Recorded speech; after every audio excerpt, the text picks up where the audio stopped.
Hello students. मैंने आज सवेरे आपको समांतर श्रेणी में किस तरह से हम सार्वंतर निकालेंगे और समांतर श्रेणी के शेष बचे हुए पद कैसे निकालेंगे, इसके साथ साथ मैंने बच्चों ये प्रश्नों के साथ समझाया था, प्रश्नावली 5.1 के प्रश्न लेकर के।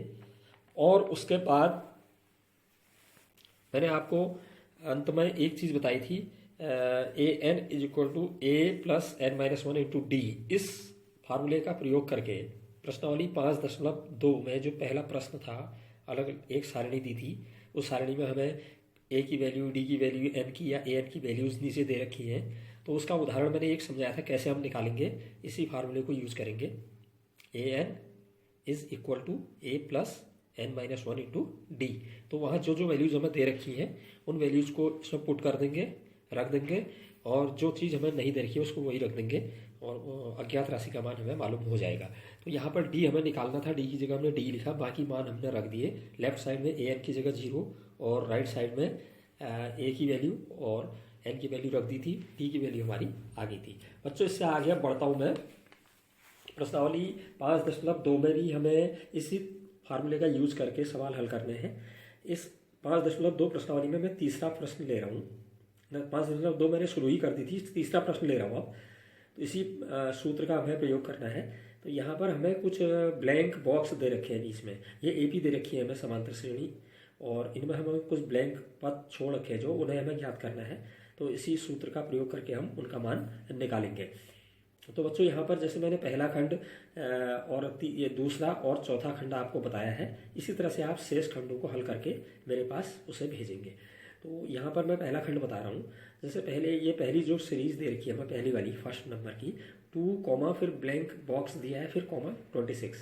तो इसका मतलब पहला पद हमें दिया हुआ है, दूसरा पद ब्लैंक दे रखा है और तीसरा पद भी हमें दिया हुआ है। तो यहाँ पर जो पहला पद A1 या जिसे हम A कहते हैं वो हमें 2 दिया है। उसके बाद हमें सीधे तीसरा पद दिया 26, A3, वो 26 दिया है। तो सार्वंतर हमें मालूम है नहीं, क्योंकि सार्वंतर हम तब निकाल पाते हैं जब हमें सभी पद मालूम होते हैं, हम उनका अंतर, क्रमांगत पदों का अंतर निकालते हैं। तो सार्वंतर हम मान लेते हैं, माना सार्वंतर डी है। अब हम सूत्र से हम तीसरा पद निकालेंगे, क्योंकि तीसरा पद हमें दिया हुआ है, पहला और तीसरा दिया था, पहला हमने लिख लिया है, और तीसरा पद हम सूत्र से निकालेंगे। तीसरा पद जो है एनवा पद कैसे निकालते हैं, A N is equal to A plus N minus one into D. तो तीसरा माने एन की जगह 3, वो आ जाएगा A3 is equal to A plus 3 minus one into d. मैंने सीधे लिख दिया है A3 is equal to A plus 2D।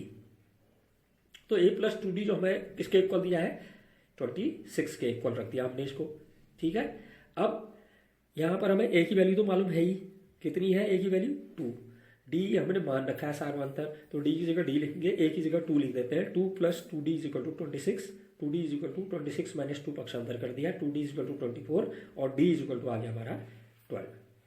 तो अब हम दूसरा पद निकाल सकते हैं, क्योंकि दूसरा पद जो होता है A plus 2 minus one into D या ए प्लस डी होता है। तो ए की जगह 2 और डी की जगह हमारा आ गया है 12 और रख दिया, तो ये आ गया 14। मतलब जो ब्लैंक बॉक्स दिया है दूसरे पद में, वहाँ पर हमारा 14 आ जाएगा। ऐसी ही सेकंड बता रहा हूँ। यहाँ पर जो हमें सीरीज दे रखी है, पहले ही ब्लैंक दे रखा है, पहला ही बॉक्स, पहला पद नहीं दिया है, कॉमा 13, कॉमा फिर ब्लैंक दिया है, तीसरा पद, चौथा फिर दिया है 3। तो यहाँ पर हमें एक तो दूसरा पद है मालूम 13 और एक चौथा पद मालूम है 3। तो सबसे पहले बच्चों यहाँ पहला पद भी मालूम नहीं है, तो पहले पद A1 को हम A मान लेते हैं और सार्वंतर को D मान लेते हैं। दूसरा पद तो हमें दिया है 13, तो पहले हम फार्मूले से निकालेंगे दूसरा पद। दूसरा पद होता है a plus 2 minus one into D या a प्लस डी। तो a प्लस डी हमें किसके इक्वल दिया है, 13 दिया है, तो a प्लस डी को हमने 13 के इक्वल रखा। ये हमारी इक्वेशन नंबर फर्स्ट आ गई। अब हमें सीधे चौथा पद दिया है कितना, 3। चौथा पद हम फार्मूले से कैसे निकालते हैं, a plus 4 minus one into D या a प्लस 3D। लेकिन ये चौथा पद हमें 3 दिया है, तो a प्लस 3D को हम 3 के इक्वल रख देंगे। ये इक्वेशन नंबर 2 आ गई। अब हम इक्वेशन को कैसे, ये कैसी समीकरण है, रैखिक समीकरण है। तो यहाँ पर हम सीधे घटा के, अगर घटाते तो विलोपन हो जाएगा ए का, ए से ए कट जाएगा चिन्ह बदलने पर। तो हम समीकरण 1 में से 2 को घटा देते हैं। A plus D equal to 13, A plus 3D equal to 3। अब घटाने पर नीचे वाली पंक्ति के चिन्ह बदल गए हैं, ए से ए कैंसिल हो गया और डी में से माइनस के 3D माइनस के हो गया नीचे 3D, अब घट गए, माइनस के 2D बचे, इज इक्वल टू 13 में से 3 गया 10, तो 2d इज इक्वल टू -10 आ गया। माइनस का साइन हम राइट साइड में ले लेंगे, तो d is equal to -10/2 minus का 5 आ गया। d की वैल्यू कितनी आ गई? -5। अब हम a की वैल्यू कैसे निकालेंगे? इस d की वैल्यू को इक्वेशन नंबर 1 में रख दो, समीकरण नंबर 1 में रख दो d का मान। तो a प्लस d की जगह ब्रैकेट में माइनस का 5 लिख दो इज इक्वल टू 13, या a इज इक्वल टू 13 + 5, पक्षांतर कर दिया आपने। प्लस माइनस माइनस होगा लेफ्ट साइड में, वो माइनस का 5, तो राइट साइड में पक्षांतर होकर प्लस का आ जाएगा। तो a इज इक्वल टू 18 आ गया हमारा ये। तो इस तरह से हम यहाँ पर देख रहे हैं कि a इज इक्वल टू हमारा 18 आया, तो पहला जो बॉक्स था ब्लैंक, पहला पद आ गया 18, और तीसरा पद होता है a + 2d, a की जगह 18 + 2 × d की जगह माइनस का 5, तो 18 प्लस माइनस माइनस माइनस का 10, 18 में से 10 गया 8, तो हमारा तीसरा पद आ जाएगा 8। अब बच्चों मैं इसी का चौथा खंड बता रहा हूँ। इस चौथे खंड में पहला पद तो हमें -4 दिया हुआ है, फिर कॉमा, फिर बॉक्स दिया ब्लैंक, फिर बॉक्स दिया ब्लैंक, फिर बॉक्स दिया ब्लैंक, फिर बॉक्स दिया ब्लैंक, फिर अंतिम पद माने छठा पद 6 दिया हुआ है। तो यहाँ पर पहला पद तो हमें मालूम है ही, अभी पहला पद मानने की जरूरत नहीं है। पहला पद a1 या a जिसे कहते हैं हम, वो -4 दिया हुआ है, ठीक है। तो सार्वंतर हमें मालूम नहीं है, सार्वंतर हम मान लेंगे, माना सार्वंतर d है, ठीक है। और हमें जो दे रखा है अंतिम पद दिया है, उसके बाद छठा, पहला और छठा दिया हुआ है। छठा पद a6, वो कितना दिया है हमें? 6 के इक्वल। तो बच्चों यहाँ दूसरा पद क्या होगा? a + d, मतलब a की जगह -4 दिया है, -4 + d हो जाएगा। तीसरा पद a + 2d, ये हो जाएगा a की जगह -4 + 2d। और चौथा पद a + 3d, a की जगह -4 + 3d। पांचवा पद a + 4d, a की जगह -4 + 4d। छठा पद a + 5d, a की जगह -4 + 5d, -4 + 5d हो गया छठा पद। लेकिन छठा पद प्रश्न वाले ने हमें 6 दिया है, तो हमारा छठा पद जो आया फार्मूले से, वो आया है -4 + 5d। तो हम -4 + 5d को 6 के इक्वल रख देंगे। -4 + 5d इज इक्वल टू 6। अब पक्षांतर करेंगे 4 का, तो 5d इज इक्वल टू 6 + 4, या 5d इज इक्वल टू 10, तो d इज इक्वल टू आ गया हमारा 10/5, 5 से कैंसिल हो गया 10 2 बार, तो d इज इक्वल टू 2। तो d की वैल्यू अब हमें मालूम हो गई है। अब हम d की वैल्यू पुट कर देंगे, दूसरा पद, तीसरा, चौथा, पांचवा हमने ऊपर लिखाई है, तो d की जगह वो वैल्यू रख देंगे, और a की जगह -4 हमने लिखाई है पहले से। तो दूसरा पद हो जाएगा -4 + 2 इज इक्वल टू -2। तीसरा पद -4 + 2 × 2, -4 + 4, ये 0 हो जाएगा, 4 में से 4 घट जाएगा। चौथा पद -4 + 3 × 2, -4 + 6 हो जाएगा, 6 में से 4 गया, 2 हो गया। पांचवा पद -4 + 4 × 2, -4 + 8, 8 में से 4 गया, 4 आ गया।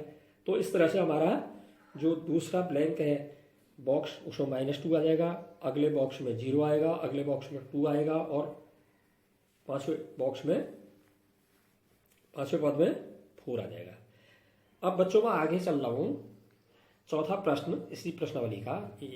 इसमें हमें ये बताना है कि एक हमें AP दे रखी है और एक संख्या दी है, ये कौन सा पद होगा इसका। तो AP हमें जो दी है इसमें चौथे प्रश्न में 3, 8, 13, 18 एंड सो ऑन, इस तरह से दे रखी है। अब हमें सवाल ये दे रखा है कि इस AP का 78 कौन सा पद होगा। 78 इसमें आएगा कहीं आगे जाके, वो कौन सा पद होगा, उसकी संख्या बतानी, कौन सा पद होगा वो। तो अब यहाँ पर सबसे पहले बच्चों में देख लेते हैं, इस AP में प्रथम पद a कितना है। प्रथम पद a बराबर है 3, और सार्वंतर दूसरे पद में से पहला पद घटा दो, या तीसरे में से दूसरा घटा दो, या चौथे में से तीसरा घटा दो, क्योंकि ये AP है, समांतर श्रेणी है, दे रखा है हमें, बराबर आएगा वो। तो सार्वंतर d is equal to second पद में से पहला पद घटा दो, 8 - 3 इज इक्वल टू 5। तो बच्चों हमने बताना है कि 78 इस श्रेणी का कौन सा पद होगा। तो मान लेते हैं, माना 78 इस AP का nवां पद है। अब हम nवां पद वाला फार्मूला फिर ले लेंगे। यहाँ पर nवां पद an बराबर क्या होता है, a + n - 1 × d। n तो हमें मालूम नहीं है, n तो हमें निकालना ही है कौन सा पद है। तो अब हम यहाँ पर जो है nवां पद की जगह तो 78 रख देंगे लेफ्ट साइड में, और राइट साइड में a की वैल्यू और d की वैल्यू पुट कर दो। तो लेफ्ट साइड में an की जगह 78 इज इक्वल टू a की जगह 3 प्लस n हमें मालूम नहीं है, n की जगह n - 1 ब्रैकेट में ऐसी रहा, इंटू d की जगह 5। अब हमने क्या किया, 78 को ऐसे रख दिया, is equal to right side में 3 ऐसे लिख दिया, ब्रैकेट खोला, ब्रैकेट के बाहर 5 है, 5 से अंदर दोनों को मल्टीप्लाई कर दिया, n को भी और 1 को भी। तो ये आ गया राइट साइड में 3 + 5n - 5। और इसको सरल कर लें, तो 78 इज इक्वल टू 5n को पहले लिख दिया मैंने, 3 और एक है माइनस का 5, माइनस के 5 में से 3 कम हुए, माइनस के 2 बच गए। तो हम लेफ्ट साइड को राइट में, राइट को लेफ्ट में लिख दे रहे हैं, क्योंकि जो चीज़ हमें ज्ञात करनी होती है हमेशा लेफ्ट में लिखी जाती है। तो 5n माइनस 2 को मैंने लेफ्ट में लिख दिया, इज इक्वल टू 78 को मैं राइट हैंड साइड में लिख रहा हूँ। तो 5n इज इक्वल टू -2 का पक्षांतर किया हमने, तो 78 + 2 हो गया, 5n इज इक्वल टू 80 आ गया। तो n इज इक्वल टू आ गया 80/5। 5 से 80 हमारा कट गया 16 बार। तो अब हम कह सकते हैं n की वैल्यू 16 आ गई है, तो हम कह सकते हैं कि 78 इस AP का 16वां पद होगा। बच्चों मैं अब इसी प्रश्नावली का आपको 10वां प्रश्न सॉल्व करा रहा हूं, ध्यान दीजिएगा अच्छी तरह से। ये प्रश्न बोल रहा हूं पहले मैं, किसी AP का 17वां पद उसके 10वें पद से 7 अधिक है, इसका सारवांतर ज्ञात कीजिए। मतलब हमें यहाँ पर क्या दिया हुआ है, एक समांतर श्रेणी का 17वां पद जो है उसके उसी समांतर श्रेणी के 10वें पद से 7 अधिक है। तो यहाँ पर हमें न प्रथम पद दिया है और न ही सारवांतर दिया है, सिर्फ हमें कंडीशन दी है कि 17वां पद उस समांतर श्रेणी के 10वें पद से 7 अधिक है। तो बच्चों इसको हल कर रहे हैं। अब मान लेते हैं सबसे पहले, माना AP का प्रथम पद हम मान लेते हैं A और सारवांतर है मान लिया हमने D। तो सबसे पहले हम 10वां पद निकालेंगे और 10वें पद में 7 जोड़ देंगे तो फिर हमारा 17वां पद निकल जाएगा। तो पहले 10वां पद निकालने के लिए फार्मूला वही an is equal to a plus n minus 1 into d. अब 10वां है, 10वां पद माने n की जगह 10 रख देंगे हम, n माने पदों की संख्या होता है। तो 10वां पद a10 लिखते हैं उसको हम, a10 n की जगह 10 लिख दो, बाई तरफ भी दाई तरफ भी। a10 is equal to a plus 10 minus 1, n की जगह 10 लिख दिया, इंटू डी। तो a10 इज इक्वल टू आ गया a प्लस 9d, 10 में से 1 गया, ये आ गया हमारा। अब हम 17वां पद भी निकाल लेते हैं फार्मूले से। 17वां पद n की जगह 17 रखोगे आप, a की जगह a, d की जगह d और n की जगह 17 रख दोगे, लेफ्ट में भी राइट में भी। तो 17वां पद माने a17, a के नीचे 17 लिख दिया, is equal to a plus 17 minus 1 into D. तो यह आ गया a प्लस 16d। लेकिन प्रश्न वाले ने क्या कहा था कि 17वां पद बराबर है 10वां पद से 7 अधिक, अधिक माने प्लस, 17वां पद बराबर 10वां पद प्लस 7। अब मतलब a17 बराबर होगा a10 प्लस 7, ये हमें प्रश्न ने दिया है, प्रश्न में दिया हुआ है। तो हमने a17 की जगह क्या लिख दिया, ऊपर निकाल रखा हमने a plus 16d is equal to a10 की जगह क्या लिख देंगे 10वां पद a प्लस 9d, अभी निकाल रखा ऊपर, प्लस उससे 7 अधिक प्लस 7। अब हम पक्षांतर कर देंगे, राइट हैंड साइड में जो a और d है उसको भी हम लेफ्ट में ले आएंगे। लेफ्ट वाले को तो ऐसे लिख दो, a प्लस 16d ऐसे लिख दिया, a इधर आया राइट साइड से माइनस का ये हो गया, 9d इधर आया माइनस का हो गया 9d इज इक्वल टू, केवल बच गया वहाँ राइट साइड में 7। अब a से a कैंसिल हो गया, a प्लस का एक माइनस का है, 16d में से 9d कम हो गए, 7d बच गए, 7d इज इक्वल टू 7। तो d इज इक्वल टू आ गया 7/7, 7 से 7 1 बार कट गया, तो d की वैल्यू क्या आ गई 1। हमने यहाँ पर सारवांतर निकालना था, ये हमारा आंसर हो गया। बच्चों अब अगले प्रश्नावली में अभी नहीं बताऊंगा, क्योंकि आप इन सवालों को पहले हल करेंगे।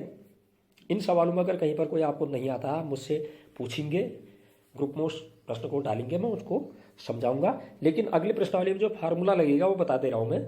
अब समांतर श्रेणी के n पदों का योग हम कैसे निकालते हैं।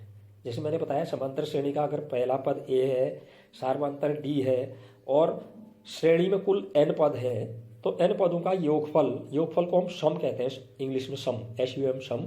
तो S से डिनोट करते हैं, S के नीचे n लिख देंगे, माने n पदों का योग। n नीचे खाली डिनोट करने के लिए n पदों का योग हो गया, S माने सम, योग। SN is equal to n/2, पदों की संख्या बट्टे 2, ब्रैकेट में 2 इंटू a, 2 इंटू पहला पद, प्लस फिर ब्रैकेट में स्मॉल ब्रैकेट में n-1, पदों की संख्या -1 इंटू d, सारवांतर, बड़ा ब्रैकेट बंद। तो इस तरह का हमारा ये फार्मूला बन जाएगा। इस फार्मूले को हम थोड़ा और दूसरे रूप में भी लिख सकते हैं। कभी कभी हमें पहला पद और अंतिम पद दिया होता है प्रश्न में, कोई सवाल ऐसा भी आता है, तो वहाँ पर हम इस फार्मूले को इस रूप में रखेंगे, SN is equal to n/2 bracket में a प्लस an। an माने होता है अंतिम पद, nवां पद माने अंतिम पद, जिसको मैंने पहले भी बताया है, an को l भी कहते हैं, लास्ट टर्म। तो SN is equal to n/2 bracket में a प्लस l।